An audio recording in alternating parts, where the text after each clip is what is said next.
Boa noite, irmãos e irmãs. Que a graça, a paz de nosso Senhor e Salvador Jesus Cristo esteja sobre a sua vida, a vida de sua família. Meus queridos irmãos, nós estamos no primeiro domingo do mês de março e daqui a um mês nós estaremos celebrando a Páscoa. Então, nós vamos durante todo esse mês refletir sobre esse momento, sobre a morte e a ressurreição de Cristo Jesus. Daí então o nosso tema, o tema dessa série de mensagens que estamos iniciando hoje. A cruz e o túmulo, a morte que temos que morrer e a vida que temos que viver. Esse é o tema dessa série de mensagens que estamos iniciando hoje, indo até o primeiro domingo de abril, em que estaremos comemorando o que é conhecido no calendário cristão, o domingo mais importante, que é conhecido como Domingo dos Domingos, o dia em que nós celebramos a ressurreição do nosso Senhor e Salvador Jesus Cristo. A cruz, por que estamos falando desse tema? Primeiro, a cruz é ensanguentada, a cruz molhada, encharcada pelo sangue de Jesus. A cruz, então, que representa o sofrimento, a dor, a vergonha, o martírio, a morte mais horrível, a humilhação mais profunda, a cruz que nos mostra o amor de Jesus, o amor de Deus por nós, o amor que Ele tem por nós que leva Ele para a cruz, o amor que o faz morrer. E o túmulo é que antes tinha um corpo, agora um túmulo que antes tinha um corpo, um túmulo que antes estava fechado, agora um túmulo vazio, um túmulo que tem a pedra da entrada do túmulo removida e um túmulo que agora está vazio. O túmulo, então, que representa a vitória, a glória, o poder sobre a morte, o amor que vence. Então nós temos na cruz o amor que faz Cristo morrer em nosso lugar, e no túmulo vazio nós temos então o símbolo do amor que vence, e que vence até a morte, por amor a nós. Então, esses dois aspectos, a cruz ensanguentada, e o túmulo vazio, fazem parte de uma mesma realidade: sofrimento e vitória. Existe do lado do outro. Antes de chegar à vitória sobre a morte, na ressurreição ao terceiro dia, Jesus então passa pelo sofrimento. E este tema, cruz ensanguentada e túmulo vazio, serão então a base de toda a fé cristã. A cruz ensanguentada e o túmulo vazio explicam então todo o Antigo Testamento. E a partir dele então surgirá toda a doutrina, todo o ensino, toda a direção para a vida da igreja até o dia de hoje e será até o fim dos tempos. A Bíblia, então, existe um centro, e o centro é a cruz e o túmulo. Desses dois episódios, desses dois símbolos, então, gira toda a história humana para aqueles que creem em Cristo Jesus. E nesta noite, eu queria, então, iniciando essa série de mensagens até, como já disse, até o mês de abril, quando celebraremos a Páscoa, a ressurreição de Jesus, vamos começar com um texto, que é o chamado de Cristo Jesus. O chamado de Cristo Jesus para esta vida, em que você carrega uma cruz também, e para esta vida de vitória sobre a morte, para uma nova vida. Então, convido os irmãos a abrirem suas Bíblias em Marcos, capítulo 8, dos versos 31 até o verso de número 38. Evangelho de Marcos, capítulo 8, do verso 31 até o verso de número 38.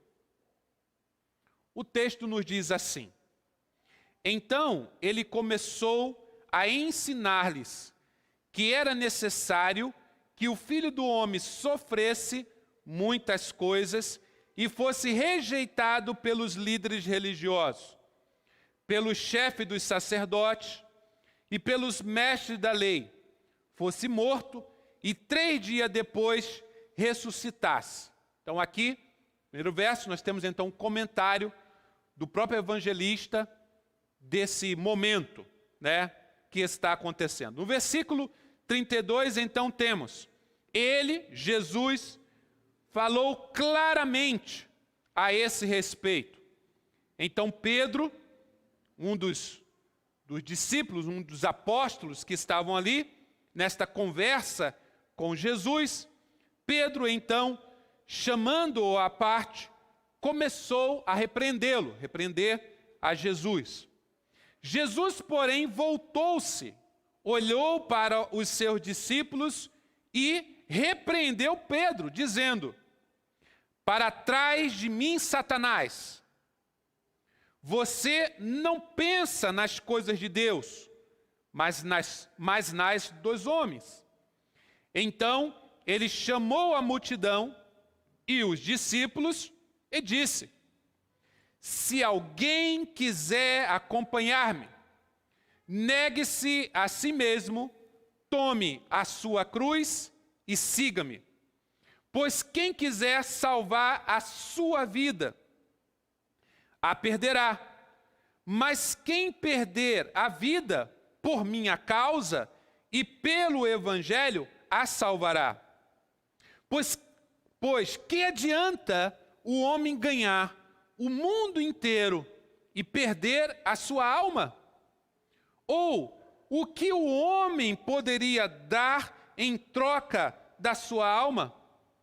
Se alguém se envergonhar de mim e das minhas palavras, nesta geração adúltera e pecadora, o Filho do Homem se envergonhará dele quando vier na glória de seu Pai com os santos anjos. Então, meus queridos irmãos, explicando esse momento, que é o momento em que Jesus começa, depois de 3 anos de ministério, Jesus começa a falar de forma clara para os seus discípulos qual a sua missão. O que ele veio fazer realmente do céu, quando então se encarnou, se tornou ser humano como nós, qual a sua missão? Até então, Jesus estava curando, até então, Jesus estava libertando as pessoas, expulsando demônios, transformando vidas, e as pessoas estão seguindo a ele. Mas nesse momento, Jesus começa a falar claramente o que ele veio fazer, qual a sua real missão. E então, nesse texto, nós temos com muita clareza, Jesus então começa a falar isso, e qual a sua missão. Então Jesus diz, no verso de número 31, ele diz que era necessário que ele sofresse muitas coisas. Era necessário ele ser rejeitado pela cúpula, pelos líderes religiosos de sua época. E era necessário que ele morresse. E era necessário também que ele ressuscitasse ao terceiro dia. Então, esses são os aspectos da missão de Jesus naquele momento. E não sei se vocês prestaram atenção, esse texto termina falando da sua segunda vinda. Né? No versículo 38, então ele fala dele quando vier em glória. Então, esse texto então mostra claramente a trajetória de Jesus. Jesus veio, se encarnou, ele veio para sofrer, ele veio para ser rejeitado, ele veio para morrer na cruz, veio morrendo então, ressuscitar-se ao terceiro dia, e o texto termina dizendo que ele voltará em glória. Né? Então, Jesus está agora falando claramente o que ele veio fazer aqui. E no versículo de número 32, então temos a reação de um discípulo a esta palavra. A reação de Pedro. Versículo de número 32 diz que Pedro então chama Jesus à parte e passa a repreender a Jesus. A gente não tem aqui como que foi a repreensão de Pedro a Jesus, mas nós podemos pensar, por que Pedro está repreendendo a Jesus? A partir daquilo que Jesus começa a falar claramente naquele momento. Né? Pedro possivelmente pegou no braço de Jesus, puxou Jesus para um canto, separado dos outros, e levou Jesus para um canto e começou a repreendê-lo. Possivelmente, Pedro estava dizendo a Jesus, dizendo assim, Senhor Jesus, Senhor, o que o Senhor está falando? Por que o Senhor está falando essas coisas? Por que esse discurso, essa fala pessimista? Por que esse discurso que nos entristece? Por que o Senhor está falando de sofrimento? Por que o Senhor está falando de rejeição, de morte? Senhor, se o Senhor não mudar o seu discurso, essas pessoas vão embora. Vejam, agora que nós, Senhor, estamos conseguindo sucesso, fama, agora que as pessoas estão nos seguindo, agora não, Senhor, não é o momento do Senhor falar essas coisas. Por que o Senhor está falando de rejeição?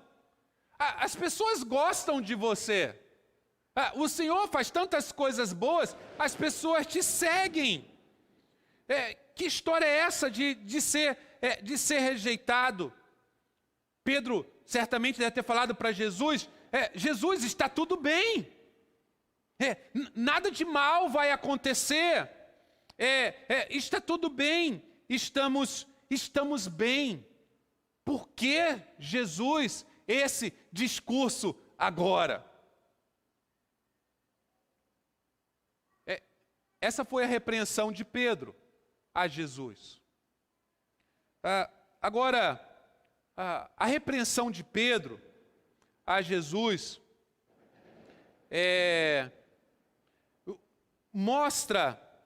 está revelando o que Pedro tinha em seu coração.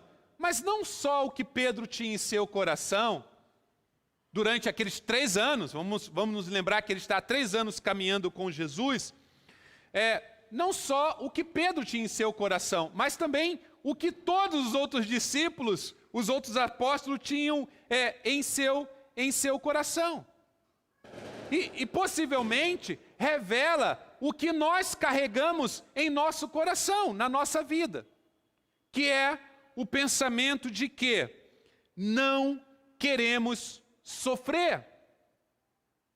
É o pensamento de que nós queremos ser vitoriosos em tudo.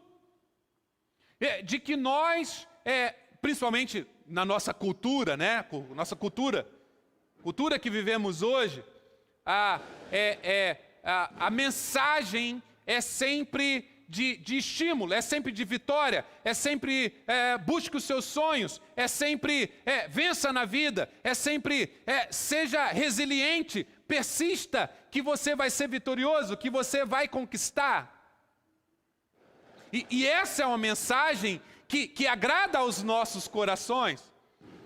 Essa é uma mensagem que nos anima. Agora, não é só nessa cultura que se pensa assim. No tempo de Jesus também se pensava assim.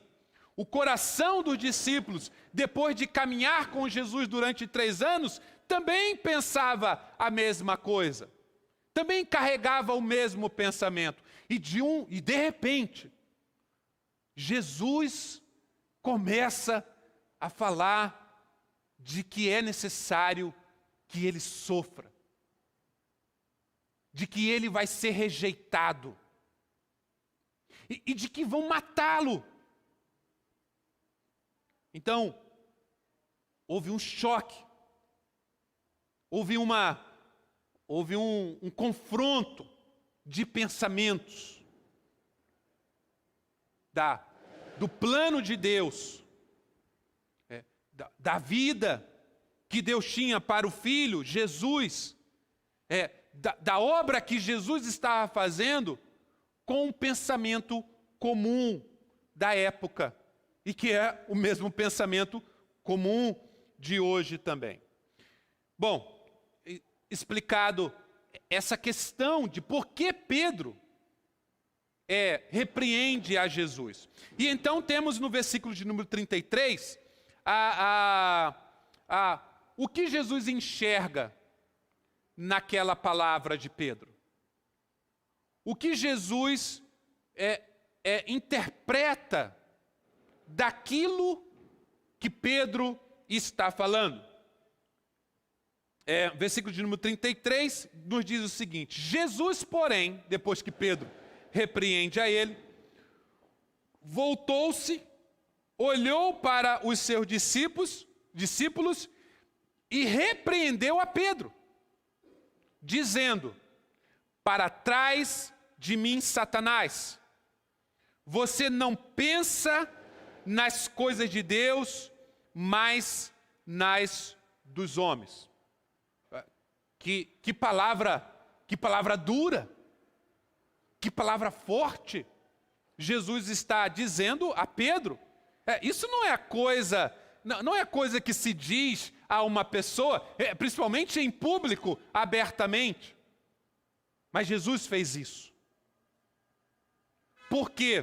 Por que Jesus fala isso? Por que Jesus diz: para trás de mim, Satanás? Porque aquela fala de Pedro é idêntica à fala de Satanás quando ele estava no deserto e foi tentado pelo diabo.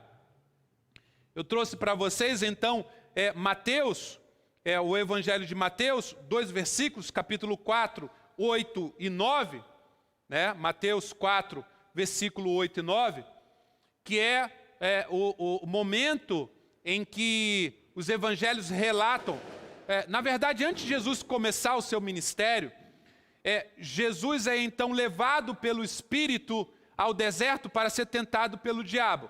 E o diabo já havia tentado a ele com duas propostas, e agora o diabo dá sua cartada final, a última carta, né, na tentação de Jesus. E o texto nos diz assim, Mateus 4, 8, 9 nos diz: depois o diabo levou a um monte muito alto, e mostrou-lhe todos os reinos do mundo e o seu esplendor. E lhe disse: tudo isso lhe darei, se você se prostrar e me adorar. Então vejam, o que o diabo está oferecendo? O diabo está oferecendo para Jesus todo o esplendor, toda a glória do mundo, o reconhecimento do mundo, a fama, as riquezas do mundo. O diabo está oferecendo isso a Jesus. Ok. O diabo continua oferecendo essas coisas. É assim que ele tenta as pessoas, né?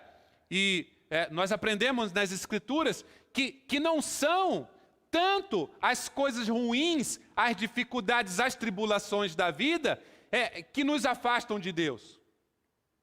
Pelo contrário, o que mais nos afasta de Deus é a bonança, é a tranquilidade, é a paz, é o comodismo, é a satisfação do prazer, é a tranquilidade, né?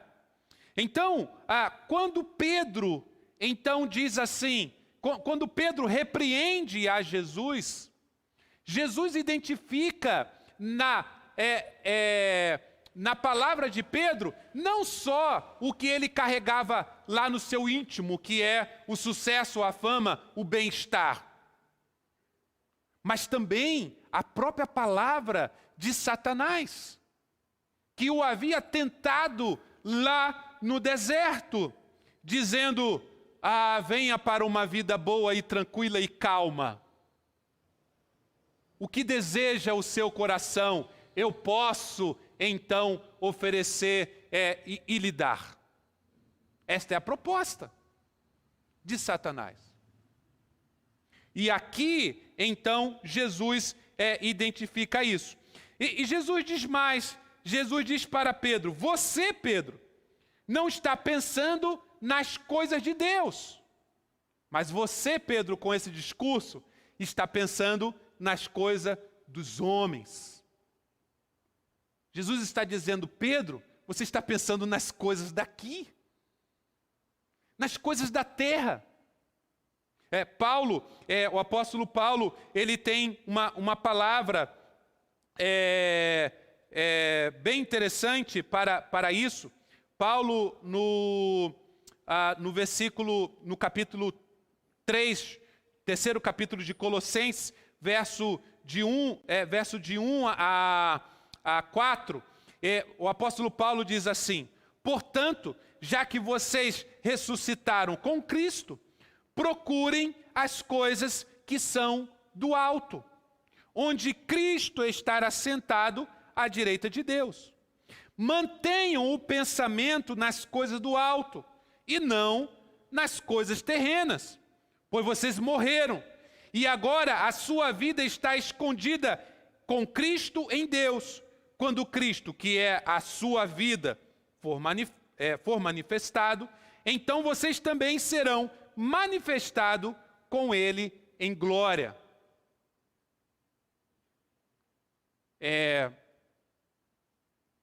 Paulo, então, está dizendo aqui, à semelhança de Jesus, de que a nossa mente, o nosso pensamento, deve estar pensando nas coisas de Deus. E cada vez mais nas coisas de Deus e cada vez menos nas coisas aqui da terra. É o processo. E vivendo aqui na terra, e trabalhando, e estudando, e vivendo em família, e vivendo na igreja, estarmos sendo levados pela vontade de Deus, e não por aquilo que está sendo ditado pela cultura, pelas circunstâncias que nós temos, né? Pedro, naquele momento, estava pensando nas coisas dos homens, nas coisas deste mundo: riqueza, fama, sucesso, poder, prestígio, reconhecimento, glória, vida fácil. Mas tudo isso era oferecido por Satanás. E se nós pensarmos bem, quantos não têm perdido a sua vida, a sua alma, a sua vida inteira para satisfazer os desejos do seu coração? Então, aqui, nesse momento em que Jesus começa a falar claramente da sua missão, há um confronto. E qual deveria ser a nossa oração nesse momento? O que nós deveríamos orar ao ler isso? Ao ler isso que Jesus, ao saber dessa repreensão de Jesus a Pedro, o que ele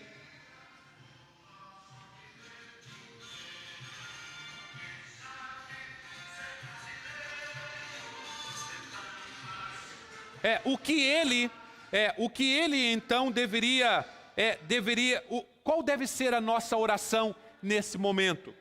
A nossa oração deve ser sempre: Senhor, leve-me a pensar nas tuas coisas. Leve-me a pensar nas coisas do alto. Senhor, o meu coração, a minha vida, o meu pensamento, os meus planos, os meus projetos, eles estão muito relacionados a essas coisas aqui terrenas. Leve-me a pensar, leve o meu pensamento às coisas altas, às coisas grandiosas, às tuas coisas, e não às coisas deste mundo.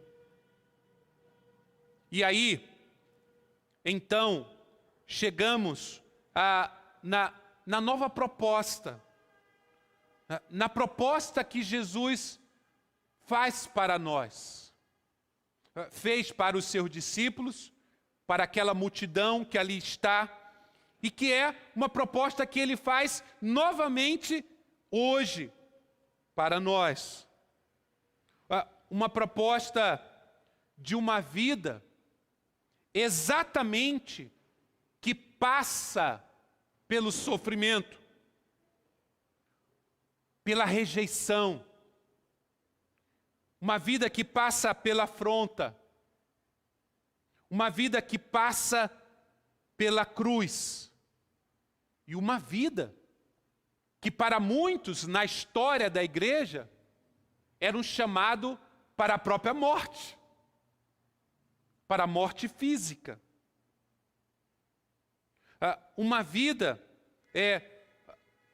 onde perdemos mais daquilo que queremos, daquilo que desejamos, do que ganhamos. E ganhamos mais daquilo que é de Deus do que perdemos.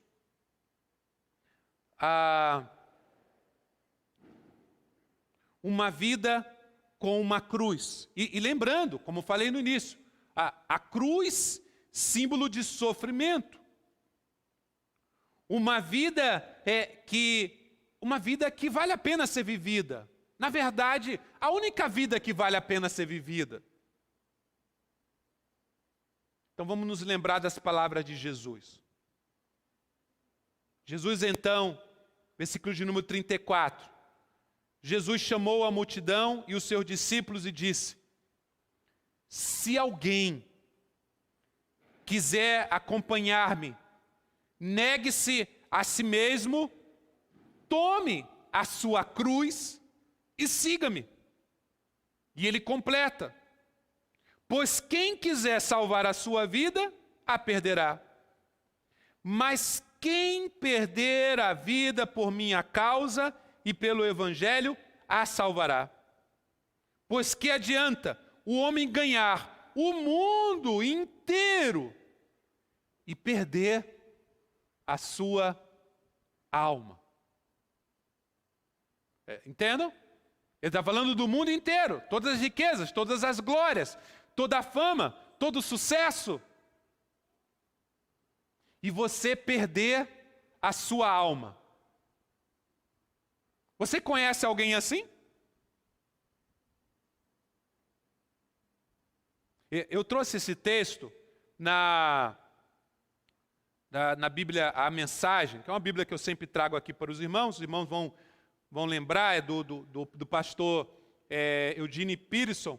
Ele sempre, ele escreveu a Bíblia inteira numa linguagem que já é uma mensagem. Eu achei muito interessante, né? Eu sempre leio essa Bíblia também, essa versão, chama a Bíblia a Mensagem. Então, esse mesmo texto na Bíblia a Mensagem está assim: reunindo uma multidão e seus discípulos, Jesus disse: quem quiser seguir-me tem que aceitar a minha liderança. Quem está na garupa não pega as rédeas, né? Um ditado aí popular de quem anda a cavalo, né? Eu estou no comando. Não fujam do sofrimento. Abracem-no. Sigam-me. E mostrarei como agir. Autoajuda não é ajuda. Autossacrifício é o caminho. O meu caminho. Para ser realmente salvo. Qual é a vantagem, né? A vantagem de se conquistar tudo o que se deseja e perder a si mesmo? O que vocês teriam para dar em troca da sua alma? Então, esse é o chamado de Jesus, chamado que Jesus fez para os seus discípulos há mais de 2000 anos, e Ele faz para nós nesta noite. Quais são as características desse chamado? Primeiro, que o chamado é voluntário. Aqui temos o aspecto da liberdade. Jesus diz: quem quiser, venha. Quem quiser, siga-me. Quem quiser. É que Jesus está dizendo assim: precisa ser uma coisa do coração. Não pode ser uma coisa imposta. Ninguém, nem um pai, nem uma mãe, pode obrigar um filho ou uma filha a seguir a Jesus. Isso não é dessa forma que Jesus trabalha. Jesus então diz claramente: quem quiser. Quem quiser. Não é uma imposição. Por isso tem que ser algo que venha realmente do coração. Se tornar um discípulo de Jesus. Já sofremos para tomar essa decisão. O sofrimento já está embutido na própria decisão. Por quê? Porque há muitas opções, mas um só caminho. Há muitas falsas verdades, mas uma só verdade.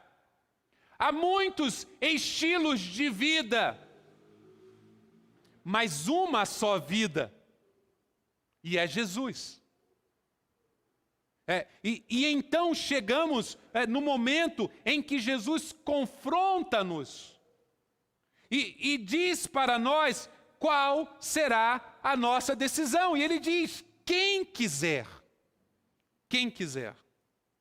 Ou seja, essa é uma decisão que não tem como ser da boca para fora.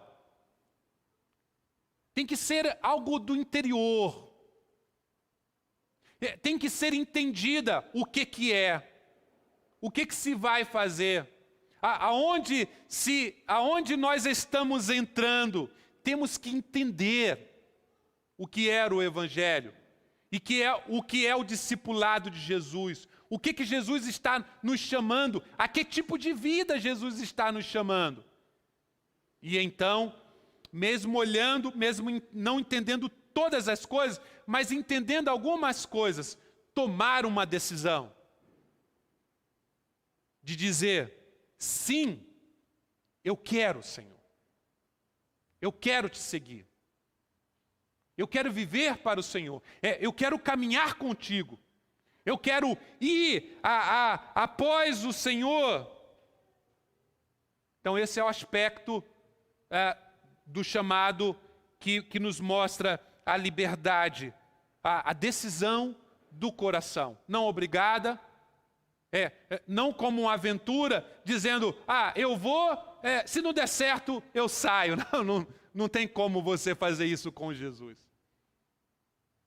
É uma decisão que você toma hoje e que transforma a sua vida para sempre. Para sempre. O segundo aspecto é o aspecto da autonegação. Jesus diz, se alguém quiser me acompanhar, se alguém quiser me seguir, negue-se a si mesmo. Entender que não podemos mais dirigir as nossas vidas. Entender que a partir do momento que tomamos essa decisão, não somos mais nós os donos de nós mesmos. Nós passamos a ter um Senhor. Um Senhor que vamos aprender a obedecer em tudo, em todos os tempos, por toda a nossa vida. Nós passamos a ter alguém que é dono da nossa vida.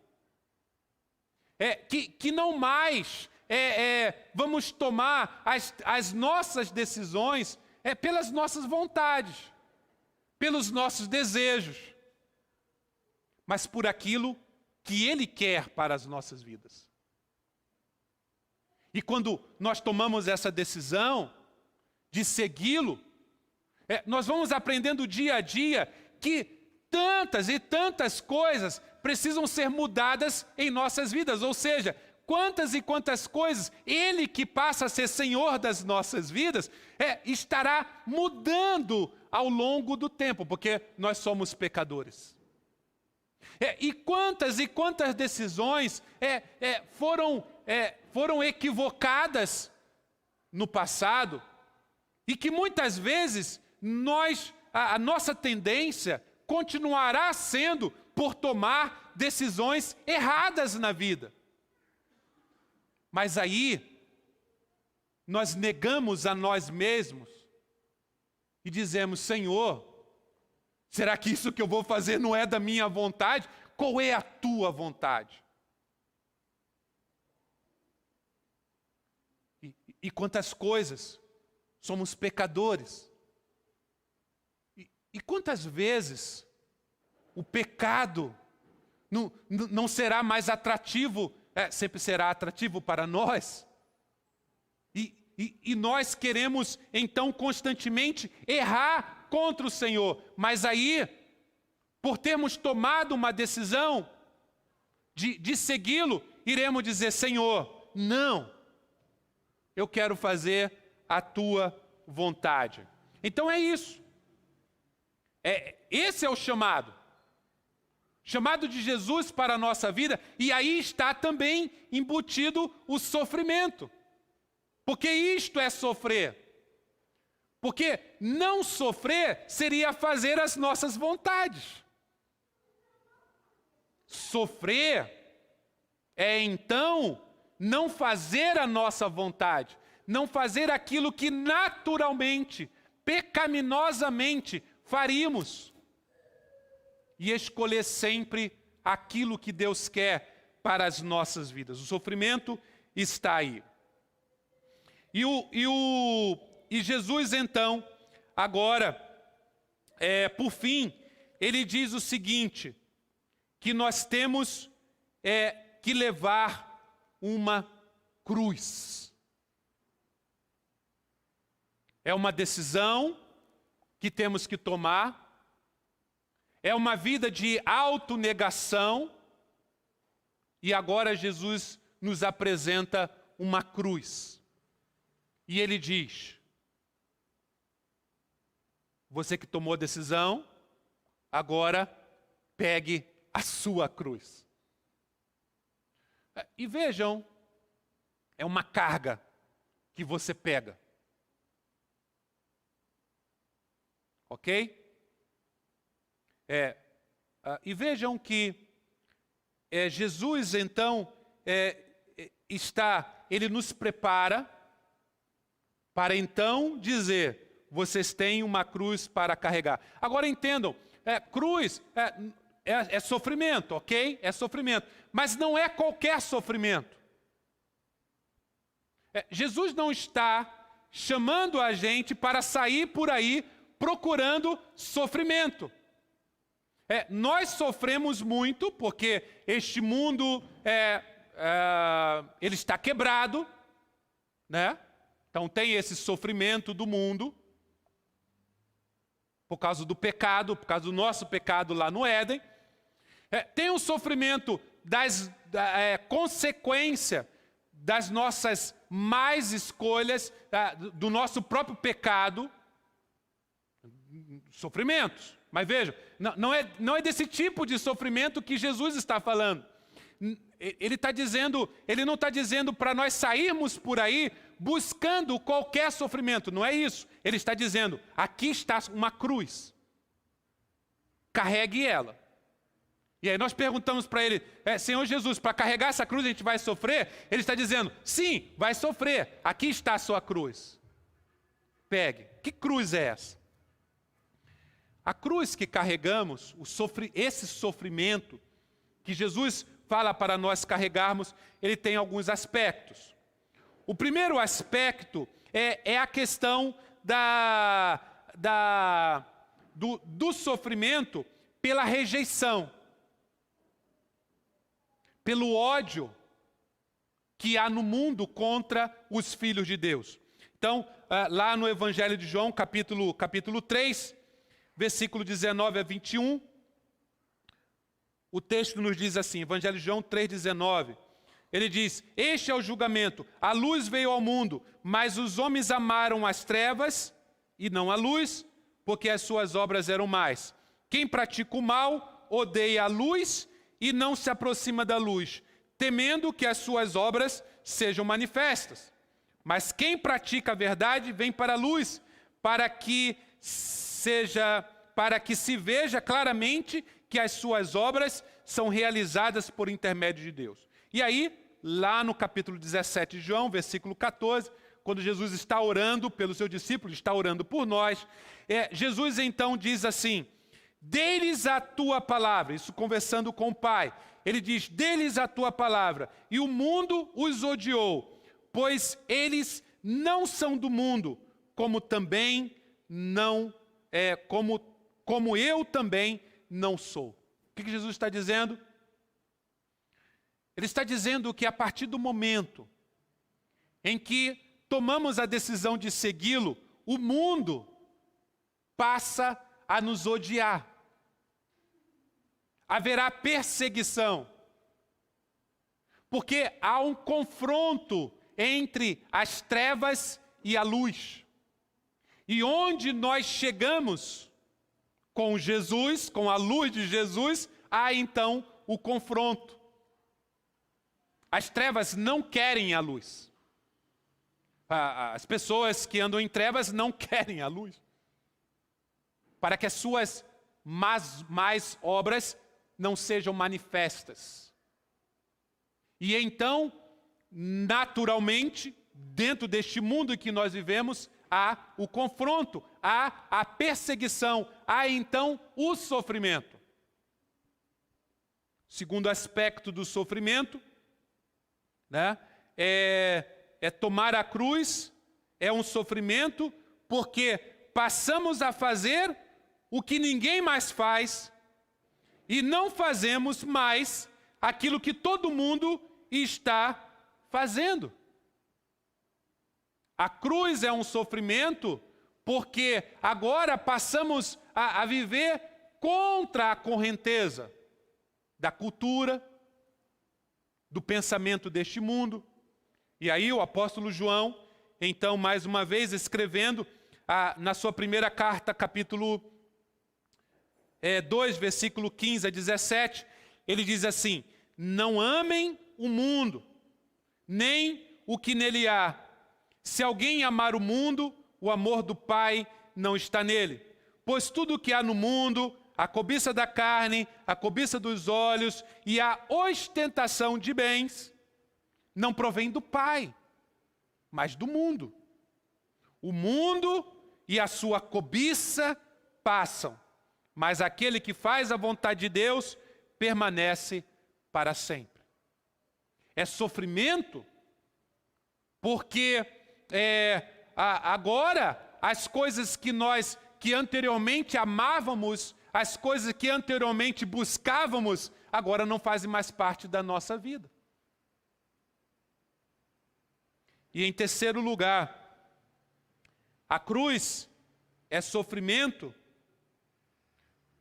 é um sofrimento do não comodismo. É o sofrimento por não mais viver somente dos nossos próprios sofrimentos. Porque é um chamado para se viver em comunidade. É um chamado para se viver com um povo. É um chamado agora, não para ganhar o tempo todo, mas para muitas vezes perder, compartilhar. E aí o apóstolo Paulo, em Gálatas capítulo 6, versículo 2, ele nos diz: levem os fardos pesados uns dos outros, e assim cumpram a lei de Cristo. A lei de Cristo. Qual é a lei de Cristo? Que lei é esta que Cristo, então, está nos dando para nós obedecermos? Quem é Ele? Quem é Jesus? Jesus é o Deus que carrega. Jesus é o Deus que se mostra um Deus que carrega. Carrega o quê? Carrega os nossos pecados sobre si na cruz do Calvário. Carrega a nossa dor, carrega o nosso sofrimento, carrega as nossas enfermidades. Ele é um Deus que carrega. E quando nós estamos o seguindo, nós olhamos para Ele e dizemos, nós temos que ser igual ao Senhor. Ele diz, sim, pegue a sua cruz e siga-me. E na cruz está embutido o quê? A carga do outro. Eu não vivo mais para somente eu mesmo, para mim mesmo. Eu vivo agora para o outro. A dor do outro me importa. O sofrimento do outro me importa. Então, é um chamado para carregar a cruz e ajudar as outras pessoas na sua caminhada também, porque agora vivemos em comunhão. E por causa disso tudo, e eu queria terminar com um texto de Filipenses, capítulo 2, verso de 1 a 5, que nos mostra isso com mais clareza. Mais uma vez o texto do apóstolo Paulo, escrevendo aos Filipenses, capítulo 2. Paulo diz assim: se por estarmos em Cristo, nós temos alguma motivação, alguma exortação de amor, alguma comunhão no Espírito, alguma profunda afeição e compaixão, completem a minha alegria, diz o apóstolo Paulo, tendo o mesmo modo de pensar, o mesmo amor, um só Espírito e uma só atitude. Nada façam por ambição egoísta ou por vaidade, porque isso é do mundo. Mas, humildemente, considerem os outros superiores a si mesmos. Cada um cuide não somente dos seus interesses, mas também dos interesses dos outros. Seja a atitude de vocês a mesma de Cristo Jesus. Os queridos irmãos, esse é o chamado de Jesus para as nossas vidas. O chamado dele para as nossas vidas é para caminhar com ele, ao lado dele, o de próprio discipulado.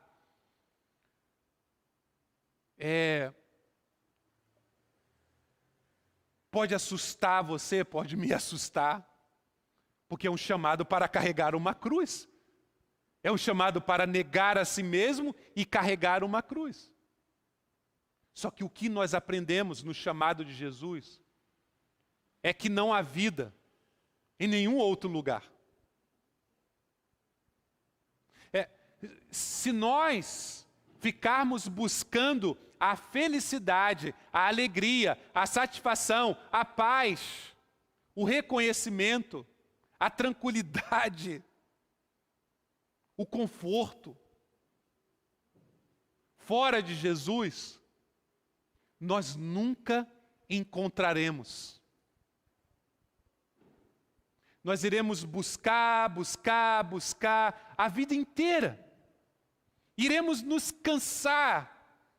Iremos muitas vezes nos decepcionar. Porque a gente acha que é ali. E quando a gente chega lá, não tem nada. É tudo passageiro. É tudo vaidade. Nós só encontramos paz, alegria, satisfação plena, vida abundante, quando nós tomamos a decisão certa. E a decisão certa é seguir a Jesus. Ir atrás dele. Entregar a vida para ele. E dizer, Senhor, seja Senhor da minha vida. E então, nós não mais perdemos a nossa vida.